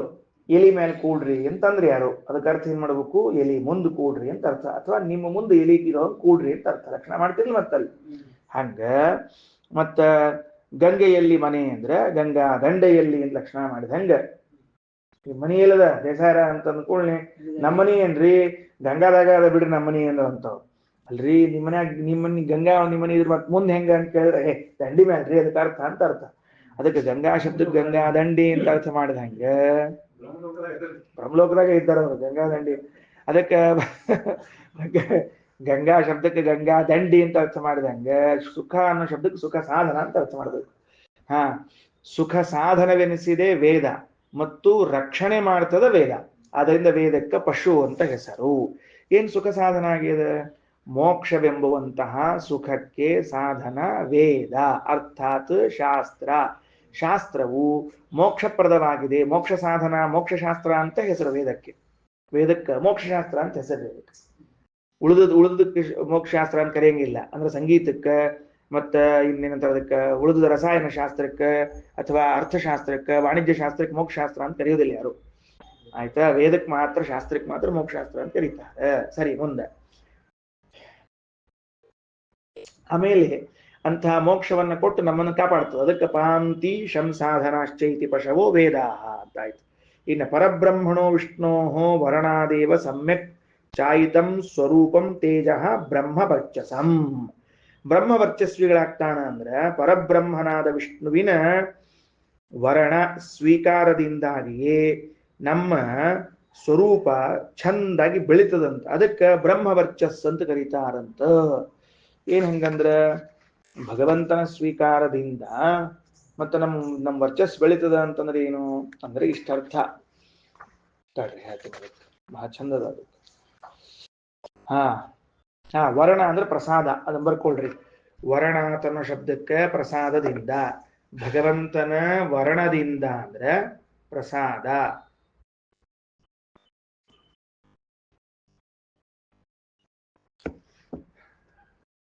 ಆನಂದ್ ಅವ್ರು ಮರಾಠಿ ವಾರಣ ಭಾತ್ ಅಂದ್ರೆ ಮೊಸರು ಅನ್ನೇನು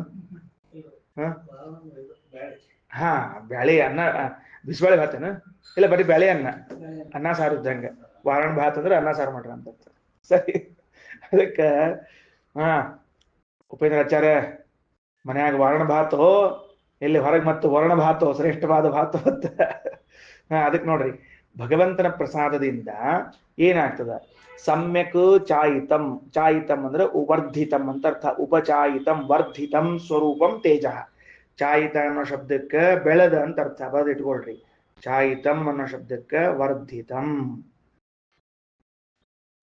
ಸ್ವರೂಪಂ ತೇಜ ನಮ್ಮ ಸ್ವರೂಪ ತೇಜಸ್ಸು ಅಂದ್ರೆ ಏನಾಯ್ತು ಬರ್ಕೊಂಡ್ರ ಈಗ ನೋಡ್ರಿ ಸ್ವಲ್ಪ ಮೋಕ್ಷಕ್ಕೂ ಮತ್ತು ಇಲ್ಲಿ ಏನು ಸಂಸಾರಕ್ಕೂ ಎಷ್ಟು ವ್ಯತ್ಯಾಸದ ಅಂದ್ರೆ ನಾವು ಸಂಸಾರದಲ್ಲಿದ್ದಾಗ ನಮ್ಮ ದೇಹಕ್ಕೆ ಕಾಂತಿ ಅದ ಸ್ವಪ್ರಕಾಶರ್ ನಾವು ಅಂದ್ರೆ ಸ್ವರೂಪಕ್ಕೆ ಸ್ಥೂಲ ದೇಹಕ್ಕಲ್ಲ ಸ್ಥೂಲ ದೇಹ ಅಲ್ಲ ಸ್ವರೂಪವು ಪ್ರಕಾಶಮಾನವಾಗಿದೆ ಆದರೆ ಸಂಸಾರದಲ್ಲಿದ್ದಾಗ ನಮ್ಮ ಸ್ವರೂಪ ಹೆಂಗಿರ್ತದೆ ಅಂದ್ರೆ ಜೀರೋ ಬಲ್ಬಿನಷ್ಟು ಕಡಿಮೆ ಇರ್ತದೆ ಪ್ರಕಾಶ ಅದರದ್ದು ಮುಕ್ತಿ ಹೊಂದಿದ ಮೇಲೆ ಭಗವತ್ ಪ್ರಸಾದದಿಂದ ಅದು 40 ಕ್ಯಾಂಡಲ್ಲು 80 ಕ್ಯಾಂಡಲ್ ಅಷ್ಟು ದೊಡ್ಡದಾಗ್ತದೆ ಅದಕ್ಕೆ ಬ್ರಹ್ಮವರ್ಚಸ್ಸು ಅಂದ್ರೆ ಭಗವಂತನ ಪ್ರಸಾದದಿಂದ ಪಡೆದ ದೇಹದ ಹೆಚ್ಚಿನ ಕಾಂತಿ ಅಂತ ಅರ್ಥ ಶಾಸ್ತ್ರವನ್ನು ಓದಿದ ಮೇಲೆ ಸಂಹಿತೋಪಾಸನೆಯನ್ನು ಮಾಡಿದ ಮೇಲೆ ಮುಕ್ತನಾದಾಗ ದೇಹಕ್ಕೆ ಇಂತಹ ವರ್ಚಸ್ಸು ಬರ್ತದ ಅದಕ್ಕೆ ಬ್ರಹ್ಮ ವರ್ಚಸ್ ಅಂತ ಕರೆದಿದ್ದಾರೆ ಇನ್ನ ಮುಂದ ಲೌಕಿಕ ಪ್ರಜಾದಿಕಮಪಿ ತದಿಚ್ಛತಾಂ ಯಥಾಯೋಗ್ಯಂ ಭವತಿ ಲೌಕಿಕವಾಗಿ ಪ್ರಜೆಗಳು ಬೇಕು ಅಂದ್ರೆ ಅದು ಸಿಗ್ತದೆ ಮತ್ತೆ ಅದು ಸಿಗುವುದಿಲ್ಲ ಅಂತ ಅಲ್ಲಿ ಗೊತ್ತಿಲ್ಲ ಇಲ್ರಪ್ಪ ನಮಗೇನು ಮೋಕ್ಷ ಇಕ್ಷ ಅವೆಲ್ಲ ಬಹಳ ದೊಡ್ಡ ಬ್ಯಾಡ್ ನಮಗೆ ಇಲ್ಲೇ ಅಷ್ಟೇ ಮಕ್ಕಳು ಮರಿ ಶಾಸ್ತ್ರ ಇದು ಅಂತದಕ್ಕೆ ಮೊನ್ನೆ ನಮ್ಮ ಮನಿ ತುಂಬ ಇಷ್ಟ ಆಕಳಾಗ್ಲಿ ಅಂತ ಇರ್ತಂದ್ರೆ ಅದು ಸಿಗ್ತದೆ ಸಿಗಲ್ಲ ಅಂತಲ್ಲ ಲೌಕಿಕ ಪ್ರಜಾದಿಕಮಪಿ ತದಿಚ್ಛತಾಂ ಲೌಕಿಕವಾದ ಪ್ರಜೆಗಳನ್ನು ಪಶುಗಳನ್ನು ಯಶಸ್ಸು ಮತ್ತು ಬ್ರಹ್ಮವರ್ಚಸ್ಸನ್ನು ಕೇಳುವರಿಗೆ ಅದು ಸಿಗುತ್ತದೆ ಮಾಂಡೂಕೇಯಿ ಋಷಿಭಿ ಉಪಾಶ್ರಿತ ಏತಾ ವಿದ್ಯಾ ಮಾಂಡೂಕೇಯಾನಾಮನ್ ಷಷ್ಠಿ ಭಕ್ತಿ ಅದು ನೋಡ್ರಿ ಅದಕ್ಕೆ ಅರ್ಥ ಬರೀತಾರ ಮೇಲೆ ಮಂತ್ರದಲ್ಲಿ ಸರ್ವವಾಯುರೇತಿ ಇತಿನು ಮಾಂಡೂಕೇಯಾನಾಮಂತದ ಅದರ ಅರ್ಥ ಮಾಂಡೂಕರೇ ಮೊದಲಾದ ಋಷಿಗಳಿಂದ ಉಪಾಶ್ರಿತವಾದ ವಿದ್ಯೆ ಇದು ಅಂತ ಒಂದು ಹಂತಕ್ಕೆ ಬಂತೀನಿ ಇನ್ನ ಅಥ ಶಾಕಲ್ಯಸ್ಯ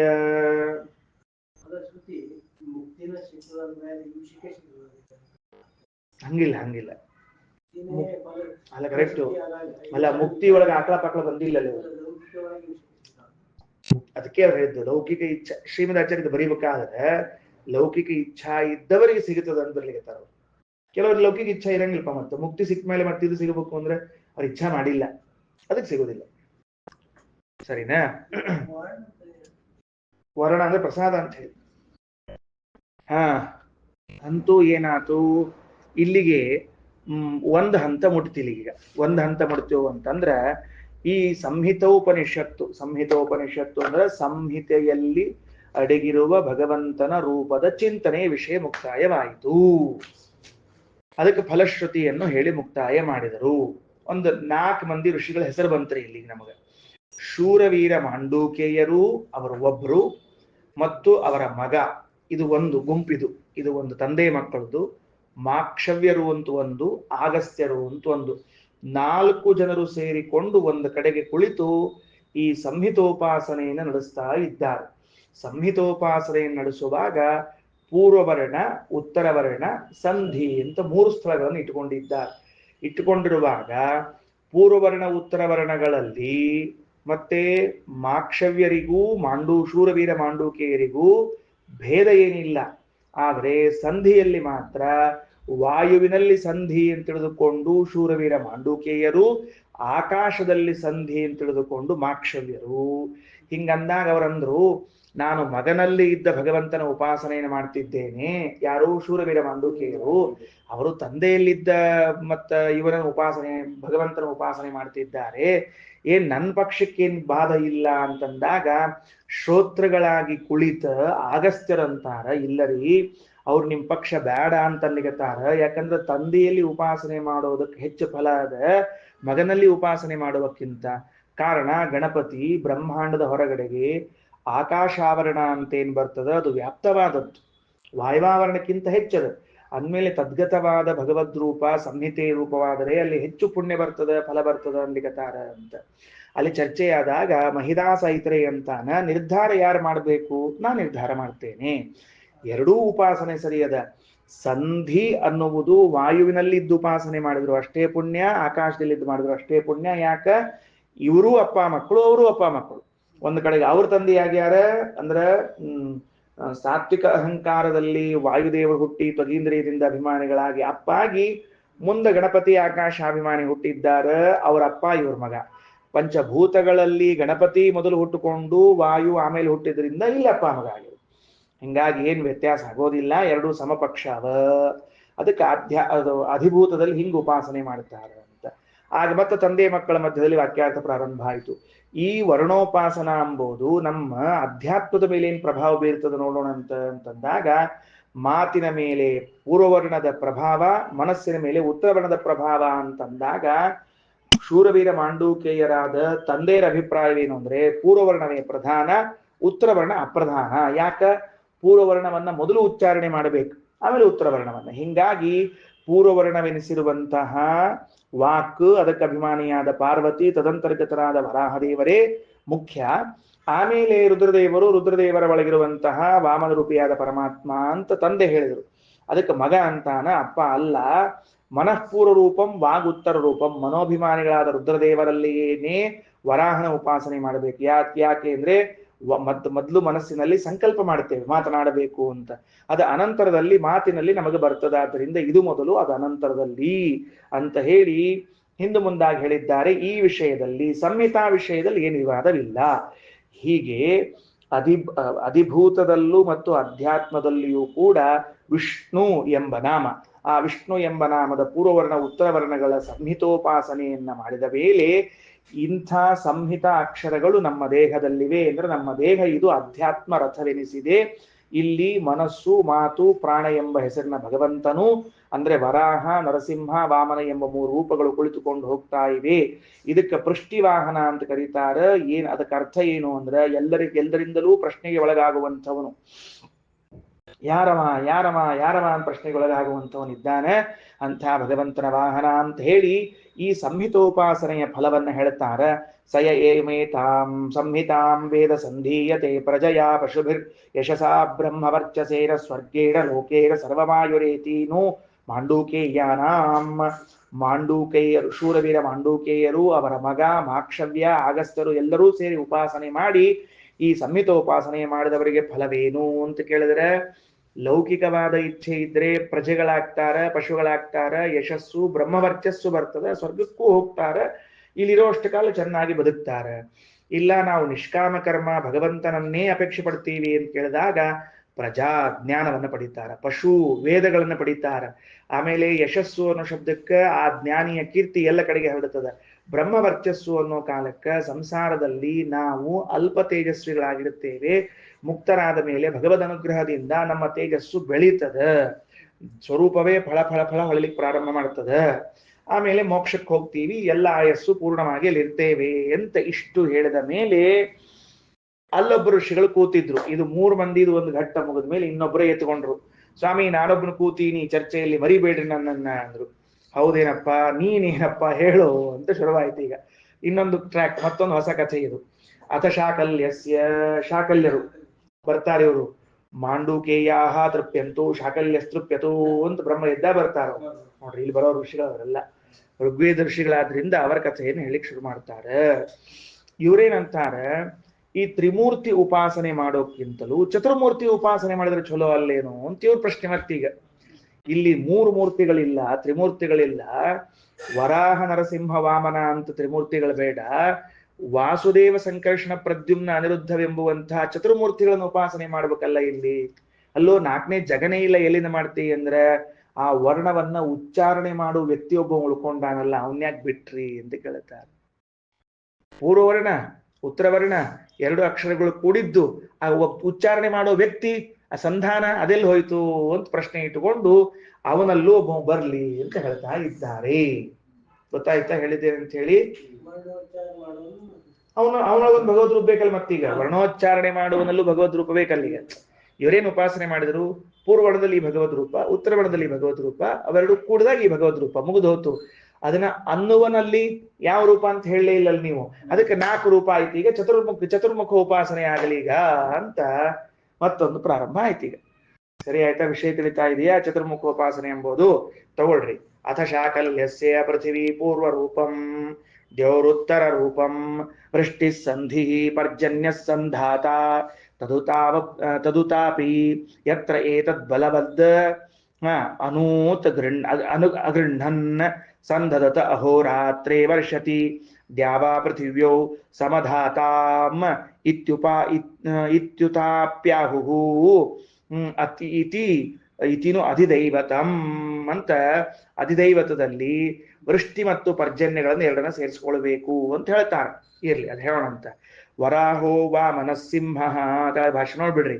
ರೂಪತ್ರಯ ಇತಿ ರೂಪತ್ರಯಂ ಹರೇಹೇ, ಇಷ್ಟೊತ್ತು ಹೇಳ್ಕೋತ್ ಬಂದಿದೆ. ಪ್ರಮಾಣ ಇದ್ದಿದ್ದಿಲ್ಲ, ಇಲ್ಲದ ಪ್ರಮಾಣ. ಪೂರ್ವೋತ್ತರ ಅರಣ ಮಧ್ಯೇಶು ಸ್ಥಿತ ಮುಕ್ತಂ ಸನಾತನಂ.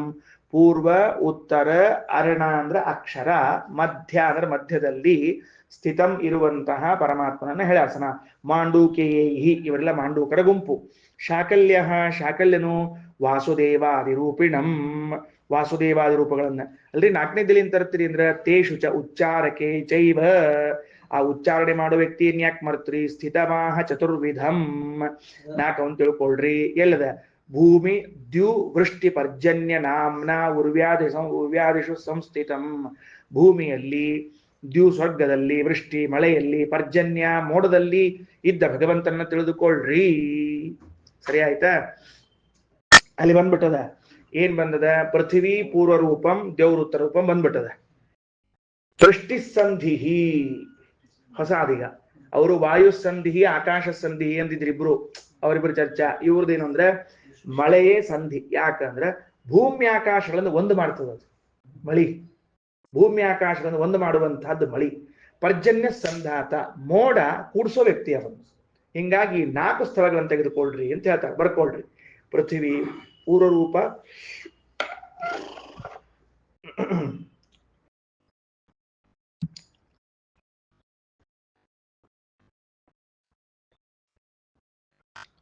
ಪೃಥ್ವಿ ಪೂರ್ವರೂಪ, ಸ್ವರ್ಗ ಉತ್ತರ ರೂಪ,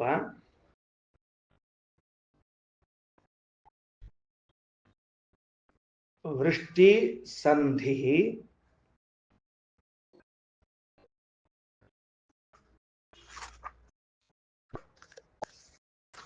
ವೃಷ್ಟಿ ಸಂಧಿ ಆಯ್ತಾ. ಹಾ, ಆಮೇಲೆ ಇದೇನದು ಪರ್ಜನ್ಯ ಸಂಧಾತ. ಪರ್ಜನ್ಯ ಅನ್ನೋ ಸಂಧಾತ. ಅವ್ರೊಳಗೆ 4 ರೂಪ ಬರ್ಕೊಂಡ್ಬಿಡ್ರಿ. ಅಂದ್ರೆ ಉಚ್ಚಾರಣೆ ಮಾಡವ ಈ ಅಕ್ಷರ ಕೂಡ್ಸೋವನಿಲ್ಲ ಮತ್ತ. ಮೊದಲನೇ ಇದ್ದಕ್ಕ ಯಾರು ಬರ್ಕೋಬೇಕು? ವಾಸುದೇವ. ಫಸ್ಟ್ ಪೃಥ್ವಿ ಪೂರ್ವ ರೂಪಮನ್ನೋಲಿ ವಾಸುದೇವ, ದೇವ್ರ ಉತ್ತರ ರೂಪಮನ್ನೋಲಿ ಸಂಕರ್ಷಣ,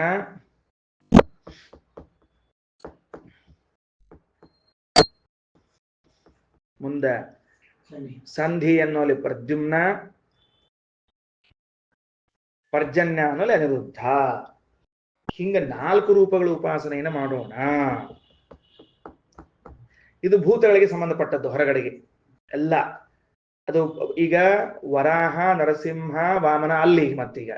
ಈಗ ವಾಸುದೇವ, ಸಂಕರ್ಷಣ, ಪ್ರದ್ಯುಮ್ನ, ಅನಿರುದ್ಧ. ಈಗ ಅಂದ್ರ ಅಕ್ಷರಶಃ ನಾವು ಉಚ್ಚಾರಣೆ ಮಾಡಿದ ಅಕ್ಷರಗಳು ಅದು ಸಂಧಿ ಪೂರ್ವವರ್ಣ. ಇದು ಪೃಥ್ವಿಗೆ ಸಂಬಂಧಪಟ್ಟದ್ದು ಅಂದ್ರೆ ಅದರಲ್ಲಿ ವಾಸುದೇವನಿದ್ದಾನೆ, ಅವ ಪೃಥ್ವಿಯಲ್ಲಿದ್ದಾನೆ. ಉತ್ತರ ವರ್ಣದಲ್ಲಿ ಇದ್ದವನ ಸಂಕರ್ಷಣ, ಅವ ಸ್ವರ್ಗದಲ್ಲಿದ್ದಾನೆ. ವೃಷ್ಟಿಯಲ್ಲಿ ನಾವಾಡುವ ಆ ಸಂಧಿ ವೃಷ್ಟಿಗೆ ಸಂಬಂಧಪಟ್ಟದ್ದು, ಅಲ್ಲಿ ಪ್ರದ್ಯುಮ್ನನಿದ್ದಾನೆ. ಆ ಉಚ್ಚಾರಣೆ ಮಾಡುವಂತಹ ಪುರುಷ ಅಂದ್ರೆ ನಮ್ಮಲ್ಲಿ ಅನಿರುದ್ಧನಿದ್ದಾನೆ, ಅವ ಪರ್ಜನ್. ಆ ರೂಪಗಳು ಪರ್ಜನ್ನಲ್ಲಿ ಸೇರ್ಕೊಂಡದ, ಮೋಡದಲ್ಲಿ ಸೇರ್ಕೊಂಡದ ಅಂತ ಉಪಾಸನೆ ಮಾಡಿದ್ದಾರೆ. ಸರಿ ಆಯ್ತಾ?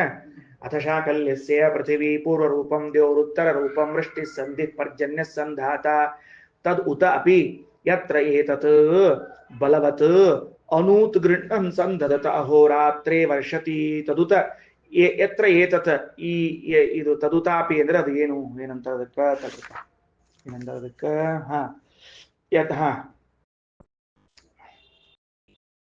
ತದುತ ಆ ವೃಷ್ಟಿಗೆ ಸಂಧಿತ್ವ ಮತ್ತು ಪರ್ಜನ್ಯಕ್ಕೆ ಸಂಧಾತೃತ್ವವು ಕೂಡ ಸಂಭಾವಿತವೇ ಆಗಿದೆ. ತದುತಾಪಿ ಅಂದ್ರೆ ಈ ವೃಷ್ಟಿ ಮತ್ತು ಪರ್ಜನ್ಯಗಳು ಸಂಧಿ ಸಂಧಾನಗಳು ಕೂಡ ಪಾಸಿಬಲ್ ಅಂತ ಅರ್ಥದಕ್ಕೆ ಅದನ್ನ ಬರ್ಕೊಡ್ರಿ. ತದುತಾಪಿ ಅಂದ್ರೆ ಈ ವೃಷ್ಟಿ ಮತ್ತು ಪರ್ಜನ್ಯ ಇವೇನು ಪೂರ್ವದಲ್ಲಿ ಹೇಳಲಾಗಿದೆ, ಈ ವೃಷ್ಟಿ ಮತ್ತು ಪರ್ಜನ್ಯಗಳು ಬರ್ಕೊಂಡ್ರಲ್ಲ, ವೃಷ್ಟಿ ಪರ್ಜನ್ಯಗಳು ತದುತಾಪಿ ಸಂಭಾವಿತವೇ.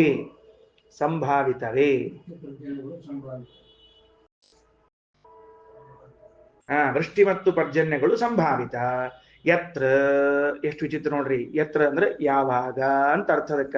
ಯಾವಾಗ, ಯತ್ರ ಯದಾ, ಯಾವಾಗ ಏತದ್ ಬಲವದ್ ಅನೂತ್ ಗೃಹ್ಣನ್, ಈ ಮೋಡವು ಏತತ್ ಪರ್ಜನ್ಯ, ಈ ಮೋಡವು ಬಲವತ್ ಬಲಿಷ್ಠವಾಗಿ, ಅನೂತ್ ಅಗೃಹ್ಣನ್ ಅನುಕೂಲತ್ವೇನ ಜೋರ್ಲೆ ಧ್ವನಿ ಮಾಡ್ತಾ, ಅನುಕೂಲತೆಯ ಅಂದ್ರೆ ಉಚ್ಚೈಹಿ ಗೃಹ್ಣನ್, ಮೋಡ ಘಡ ಘಡ ಘಡ ಘಡ ಘಡ ಶಬ್ದ ಮಾಡ್ತಾ ಏನ್ ಮಾಡ್ತದ? ಸಮುದ್ರದ ನೀರನ್ನೆಲ್ಲ ತನ್ನೊಳಗೆ ತಗೊಂಡ್ಬಿಟ್ಟು ಅಹೋರಾತ್ರಿ ವರ್ಷತಿ, ಹಗಲ್ ರಾತ್ರಿ ಸುರಿತದ. ನೋಡ್ರಿ ಮಳೆಗಾಲದಾಗ ಏನಾಗ್ತದ ಅಂದ್ರೆ, ಇದು ನೋಡ್ರಿ, ಬಲವತ್ ಅನೂತ್ ಗೃಹ್ಣನ್ ಅನ್ನೋ ಶಬ್ದಕ್ಕೆ ಜೋರಾಗಿ ಧ್ವನಿ ಮಾಡ್ತಾ, ಸಂದಧತ್ ಅಂದ್ರ ಇದು ಎಲ್ಲ ಕಡೆಗೆ ತುಂಬಿಕೊಂಡು, ಅಹೋರಾತ್ರಿ ವರ್ಷತಿ, ಹಗಲ್ ರಾತ್ರಿ ಮಳಿ ಸುರಿತದ. ಅಷ್ಟು ಮಳಿ ಸುರಿಸಿದ್ ನೋಡಿದ್ರೆ ಸಮುದ್ರ ನೀರು ಅಷ್ಟು ಕುಡ್ಕೊಂಬಂದದೇನೋ ಅಂತ ನಮಗನಿಸ್ತದ. ಕರಿತದಲ್ಲ. ಇನ್ನ ಅದಕ್ಕೇನಾತು? ದ್ಯಾವಾ ಪೃಥಿವ್ಯೌ ಸಮಧಾತಾಮಿತಿ ಅಪಿ ಆಹುಹು. ಅದಕ್ಕೆ ಜನ ಅಂತಾರಂತ, ಭೂಮಿ ಆಕಾಶಗಳು ಒಂದಾಗ್ಬಿಟ್ರು ನೋಡ್ರಪ್ಪ, ಹಂಗ್ ಮಳಿ ಬಂತ್ ನೋಡ್ರಪ್ಪ ಅಂತ ಅಂತಾರ ಅಂತಂದು ಆಹುಹು ಇತಿ ಅಧಿದೈವತಂ. ಇದು ಮುಂದಿನ ಇತಿನೂ ಇಷ್ಟಂತಾರಲ್ಲ ಅಂತ ಹೇಳ್ಬಿಟ್ಟು ಇನ್ನು ಅಧಿದೈವತಂ ಅಂತ ಅಲ್ಲಿಗತ್ತಾರ. ಆಕ್ಚುಲಿ ಅಧಿಭೂತ ಆಗ್ಬೇಕು, ಇರ್ಲಿ ಅಧಿದೈವತಂ ಅಂತ ದೇವತಾ ಅಭಿಪ್ರಾಯದಿಂದ ಹೇಳ್ಯಾರ ಅಂತ ತಿಳ್ಕೊಳ್ರಿ. ಸರಿ, ಶ್ರೀಕೃಷ್ಣಾರ್ಪಣಮಸ್ತು.